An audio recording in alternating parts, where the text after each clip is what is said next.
Martin Hall joined by Rory McIlroy in the open zone. A wee bit breezy, hey, Ross? Just a wee bit.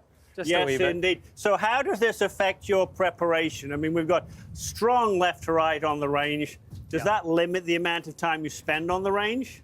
Yeah, maybe a little bit. You know, as you just said there off air, it's going to be going out on this golf course. It's going to be this wind left to right going out, and then going to be strong right to left on the way in. But it looks like this is supposed to be the wind for the week.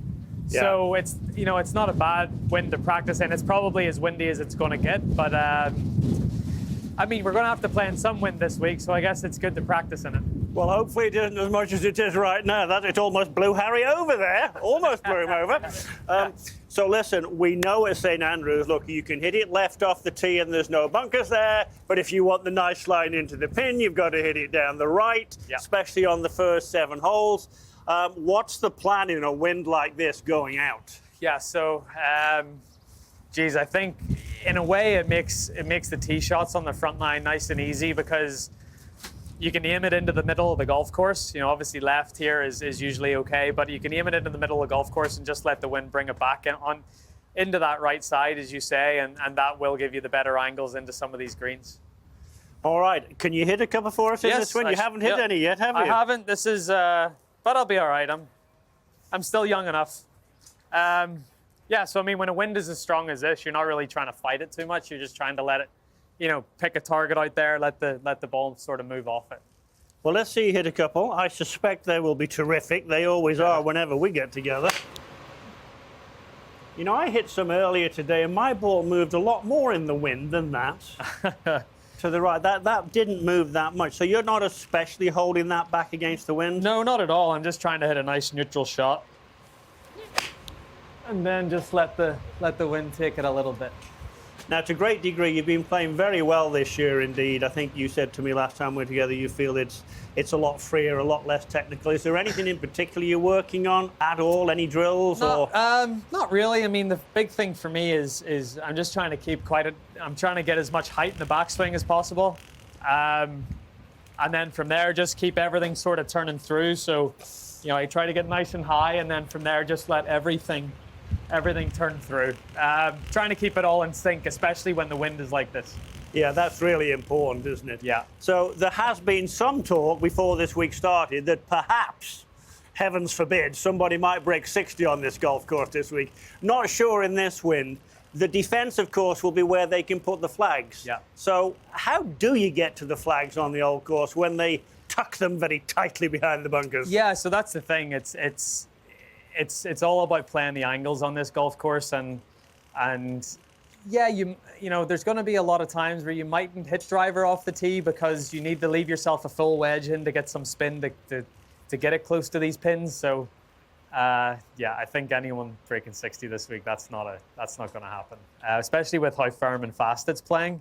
It's going to be a tricky test, I think. Is it as firm as you've ever seen it? Yeah.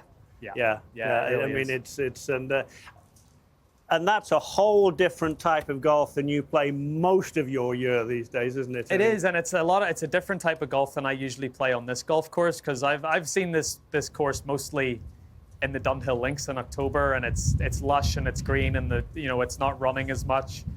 I've only played one Open Championship here, and it wasn't too firm that year. So this is a different St Andrews than I've ever seen. Well, let's see you hit another one. So you're working a little bit, probably not using a swing thought on the course, but a little bit on getting the hands high, which for a lot of people is helpful. What do you feel that does for Rory McIlroy? Well, for me, my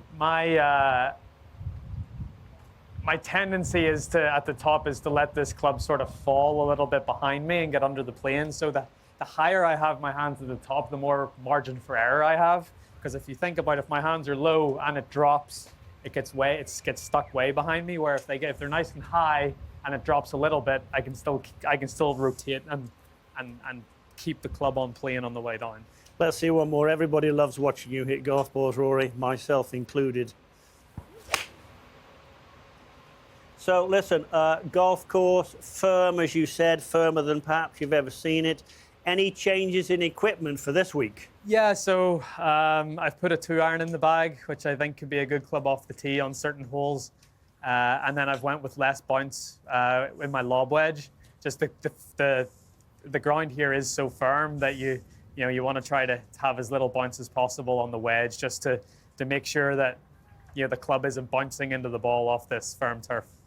Yeah, you don't want that, do you? No. And mainly you'll be keeping the ball pretty low to the ground as much as you can, I suspect, this week. Indeed. Exactly. One more, if you would, then I want to talk I'll about... hit a little hold, actually. I'll hit one back into the breeze here. Oh. See, that's golfers being golfers. He just couldn't resist trying to turn one back into the wind. I love it. Now, listen, a lot of people might not know this. In fact, my producer at the Golf Channel didn't know this. Does the wind affect your putting on a day like today? Yes, it certainly does. It affects your stroke. It affects the line of the ball. You have to read wind into your putts on a day like today. And so sometimes, is it possible you could have the slope going one way and the wind going another way, and you have to allow for that? Yeah, definitely. I think the wind can, especially a wind of this strength, it can count, and with how exposed some of these greens are out here, thinking of like the 11th green, for example, the wind will affect them. And yeah, it's so hard if you've got a putt that looks left or right and the wind's going the opposite direction, and trying to start that putt straight or even on the right edge. It's a hard thing to do mentally. Yeah, so you have to take all those things into consideration. And one last thing, some people might wonder why at the Open Championship the greens are never that quick. Certainly not as quick as perhaps some of the other major championships. And the wind would be the reason, wouldn't it? Yeah, I think so. I think they just don't want to delay in play. If they get them just a tiny bit too fast and, balls start rolling on greens, that's no good for anyone. So I think just being, erring on the side of caution is a good thing. Well, Rory, it's always a pleasure to spend time with you. Look forward to seeing you back in Florida. Have a wonderful 150th Open Championship. Thanks, Mark. We hope you lift in that claret jug. I hope so. And good luck to you this week. Cheers. Thank you.